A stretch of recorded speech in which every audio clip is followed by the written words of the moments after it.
Bienvenue sur Top Invest, la chaîne des top d'investissement. Ici, on parle essentiellement d'entreprises de qualité.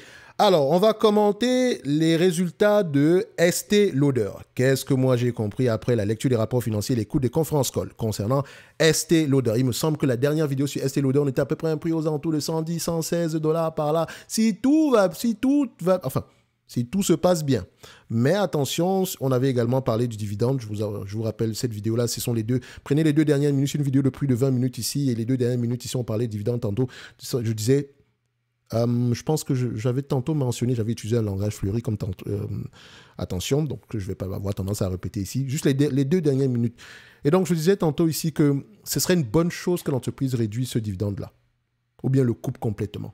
Ce qu'on a fait. Maintenant, on ne va pas parler de dividendes ici. Nous, on va parler du business en lui-même, qu'est-ce qui se passe, etc. OK? Donc, je vais aller assez rapidement. Alors, si les bénéfices par action et le chiffre d'affaires ont dépassé les prévisions, l'annonce de perspectives plus sombres et d'un vaste plan de restructuration a fait chuter l'action. Ce décalage entre une performance récente positive et des prévisions timides souligne les difficultés actuelles du groupe. Un examen plus approfondi révèle que le bénéfice par action anticipé pour le prochain trimestre est bien en deçà des attentes du marché. Ces projections décevantes s'expliquent par les turbulences persistantes dans le travel retail, particulièrement en Corée du Sud, et par une demande ralentie sur les marchés asiatiques clés. Les ventes en Asie-Pacifique ont reculé par rapport à l'année précédente, avec une chute notable du travel retail sud-coréen, notamment dans les aéroports. En Chine, la consommation reste morose, prolongeant une série de baisses de revenus trimestriels. Estée Lauder anticipe que le travel retail asiatique restera probablement faible à court terme, malgré les efforts pour stabiliser les stocks. Face à ces pressions, Estée Lauder a initié un plan de restructuration majeur. Ce plan implique d'importantes charges financières, une réduction des effectifs via des licenciements, des requalifications et des redéploiements.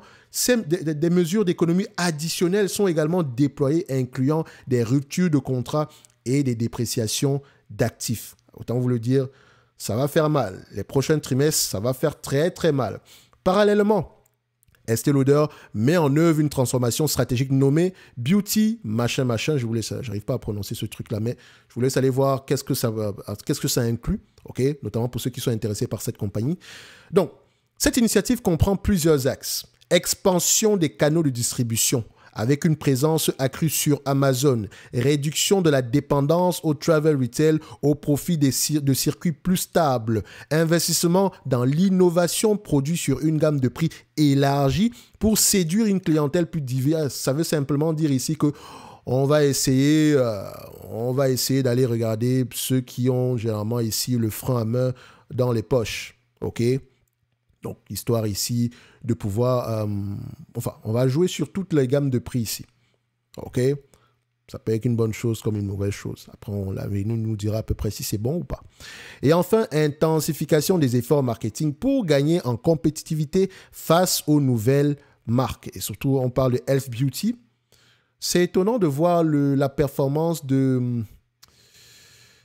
L'Oréal, Estée Lauder et Elf Beauty. Parce que Elf Beauty, c'est complètement, se comporte encore... Enfin, je peux vous montrer à quoi ça ressemble. Elf Beauty, E-L-F. C'est pour ça que quand vous lisez sur une compagnie, c'est toujours intéressant de regarder également ce qui se passe dans le secteur d'activité. Elf Beauty, le prix était tout simplement haut pour commencer, d'accord? Ne regardez pas le prix de l'action, regardez l'évolution des bénéfices nets. Pendant que tout le monde est en train de pleurer, c'est plutôt une compagnie qui a une certaine croissance ou bien qui s'atteint à une certaine croissance. Et puis d'ailleurs, le prix actuel, si la croissance tend à se matérialiser, n'est peut-être pas mauvais, ok? Bref, on va peut-être y revenir un jour si je n'oublie pas. Donc, comparez ce que Estée Lauder raconte ici à ce que L'Oréal a raconté et attendons voir ce que Elf Beauty va raconter lors de la publication de ses résultats, si elle n'a pas déjà fait d'ailleurs. Donc, on continue et voilà. Alors, Estée Lauder, comme ses concurrents, doit s'adapter aux nouvelles attentes des consommateurs, notamment des jeunes générations qui recherchent une offre plus large. La concurrence accrue et l'évolution des goûts demeurent des facteurs déterminants pour le positionnement de la marque. En conclusion, malgré les efforts de restructuration et les ajustements stratégiques visant à stimuler la croissance, Estée Lauder fait face à des vents contraires, particulièrement en Asie. Il y a une normalisation du marché nord-américain de la beauté, auparavant en forte croissance. Ces éléments constituent des défis persistants pour le redressement de l'entreprise. Et donc, au sortir de ce conference call, notre avis n'est pas très optimiste sur la compagnie, en tout cas à court terme. Et c'est la raison pour laquelle on doit également adapter le target price. Donc, Estée Lauder, je pense que la dernière vidéo était à $116. Ici, avec la restructuration, le recalibrage ici des zones de distribution, mais des canaux de distribution, on va avoir tendance ici on aura tendance à avoir des revenus moins élevés sur les mois à venir, en tout cas sur cette année. Et donc, ce que je vais faire, c'est, connaissant les entreprises, une entreprise ne fait pas de restructuration si elle ne pense pas pouvoir au moins rapporter la même chose que ce qu'elle a pu rapporter en moyenne sur les dernières années. OK? N'oubliez pas que pendant la pandémie, on a eu clairement une explosion sur le marché de la beauté. Et donc là, on tend à avoir une certaine normalisation. Donc, Estée Lauder, c'était une compagnie en croissance jusqu'en 2018 par là. Alors, ce que je voulais faire, c'est simple. Je vais prendre le cash flow opérationnel à 2,4 milliards. Je l'arrondis à 2,4 milliards. Je ne cherche pas à avoir précisément raison. Le moins top aussi, c'est 15 fois les bénéfices. 15 fois les cash flow opérationnels, ça donne à peu près aux alentours de 36 milliards. Moins la dette nette en date d'aujourd'hui. 1, 2, ça donne à peu près, on a une dette nette de près de 7 milliards 700, moins 7,7, divisé par le nombre d'actions. Nous avons combien? 361. Donc, divisé ici par 0,361. Ça donne au total $78 à l'action. Donc, si l'entreprise est capable de rapporter $78 à l'action, ce serait déjà une bonne chose. Et donc, par rapport aux prévisions de la dernière fois, c'est une réduction de combien? 78 divisé par 1,16. Ça donne à peu près aux alentours de moins 33%. OK. Donc, on va ajuster ça de toutes les façons. La dernière fois, ce n'est pas comme si le prix était extraordinairement bas. On n'avait pas de marge de sécurité. Donc, ici, on va juste ajuster que c'est la consommation discrétionnaire. Estée Lauder, c'est SEL, ticker symbole. Alors, ticker symbole, EL. Où est-ce qu'il est? Bon, je prends ici. Où est-ce qu'ils ont classé? Attendez. Là, on a beauté, c'est la consommation, c'est non cyclique. OK, parfait. Voilà. C'est parce qu'on souffre un tout petit peu actuellement. Donc, tout ce que je vais faire, c'est grouper Collapse All. Et je vais ici à Staple. On va classer ça par ticker symbole. Et on viendra ajuster EL, Estée Lauder, ici. On était à 111. OK. Aujourd'hui, on va mettre combien? $80. Et $80 parce qu'on a ajusté ces résultats-là. Donc, tout en sachant que si les mois à venir, ça va être compliqué. Donc, on ajuste.